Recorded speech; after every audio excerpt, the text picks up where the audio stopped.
Muhammadiyah dan hubungan dengan ormas-ormas Islam yang lain. Jadi gini, kalau kita petakan secara sejarah, ya ini mohon maaf kalau misalnya agak sedikit menyinggung ya. Kalau kita petakan secara sejarah, Islam yang dominan di dalam seluruh sejarah Islam, seluruhnya, dari mulai abad kedua Hijriah sampai sekarang, Islam yang dominan. Islam sebagai praktek, Islam sebagaimana dipraktekkan oleh umat Islam, itu adalah Islam yang mengikuti sistem mazhab. Itu yang dominan. Nah, pewaris mazhab dan segala ilmu dan ubur ramping di Indonesia dan di seluruh dunia Islam adalah NU dan ormas-ormas yang seperti NU. Itulah yang dominan. Nah, saya ingin nyuruh sedikit ini karena ini soal mazhab, soal penetapan awal Syawal dan awal Ramadan.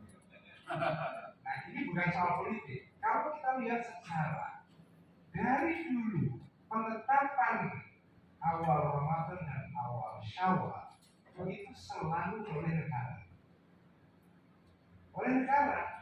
Kenapa? Karena dua momen ini adalah momen politik.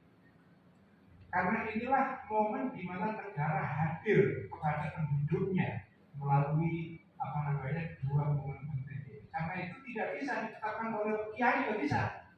Penetapan awal Ramadan dan awal Idul Fitri dari dulu sejarah Islam itu adalah oleh penguasa. Dulu itu memang tidak ada sidang isbat, tapi ada prosedur.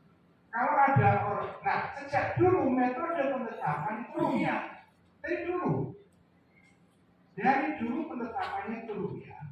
Prosedurnya adalah kalau ada orang melihat rembulan, datang kepada Polri disumpah. Kalau saja disumpah dan kemudian jumlah saksinya sudah cukup, lalu penguasa menetapkan ini awal puasa, ini awal Idul Fitri. Nah, tetapi penguasa-penguasa itu sering memberikan ruang kepada orang yang punya pendapat berbeda berdasarkan kisah. Tapi dia tidak boleh mendakwahkan pendapatnya. Karena ini putusan politik. Kalau ada orang yang berbeda, tapi kalau ada orang yang punya pendapat berdasarkan istihadnya sendiri menggunakan kisah dibolehkan. Tetapi dia tidak boleh mendakwahkan pendapatnya untuk dirinya sendiri. Dan dia tidak boleh diganggu.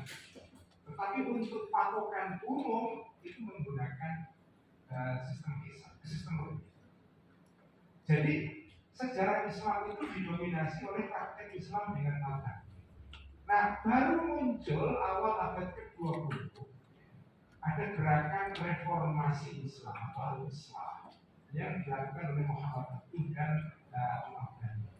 Masuk ke seluruh dunia Islam. Indonesia lahir menjadi ormas-ormas seperti Muhammadiyah dan yang mirip dengan Muhammadiyah. Nah, tetapi gerakan ini tuh dari dulu adalah minoritas.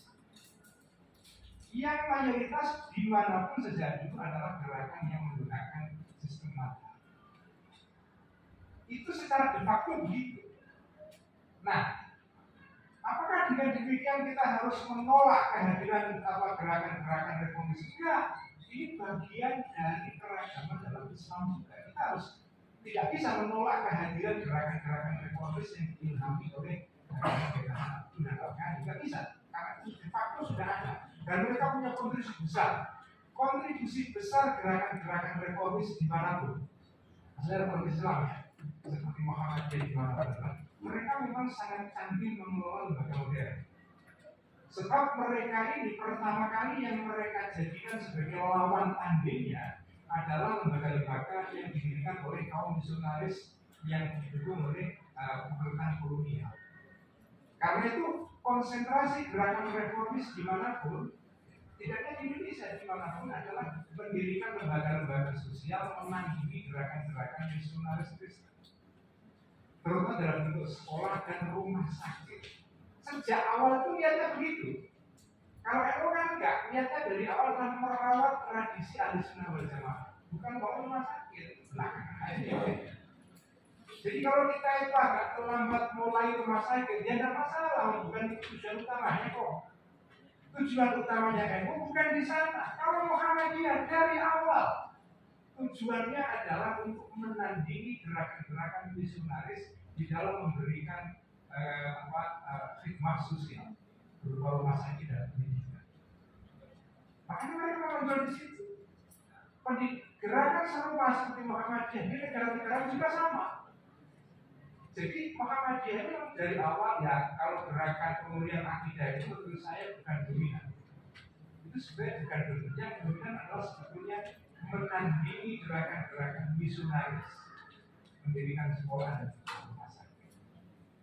Nah, karakternya beda-beda. Bagi saya, dua karakter ini tidak boleh, ya harus hadir bareng-bareng. Masing-masing punya kontribusinya. Gak harus kemudian dijadikan satu, ya bisa.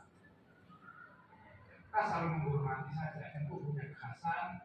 Dan nah, yang menarik adalah gerakan-gerakan reformis ini yang sebagian memang diinspirasi oleh gerakan-gerakan Puritan secara akidah, akidah Salafi. Makin kesini mereka makin mengalami adaptasi dengan keadaan setempat. Makanya Muhammadiyah itu kesini makin Nusantara. Makanya Nusantara bermaju lagi. Makanya saya punya tesis. Gerakan Salafi itu cepat atau lambat nanti akan mengalami proses pembentukannya. Itu prediksi saya. Karena itu sudah terjadi pada Muhammadiyah, pada Al-Irsyad, pada Persis. Mereka itu semua sekarang sudah menerima kebudayaan lokal walaupun dengan bahasa yang berbeda-beda.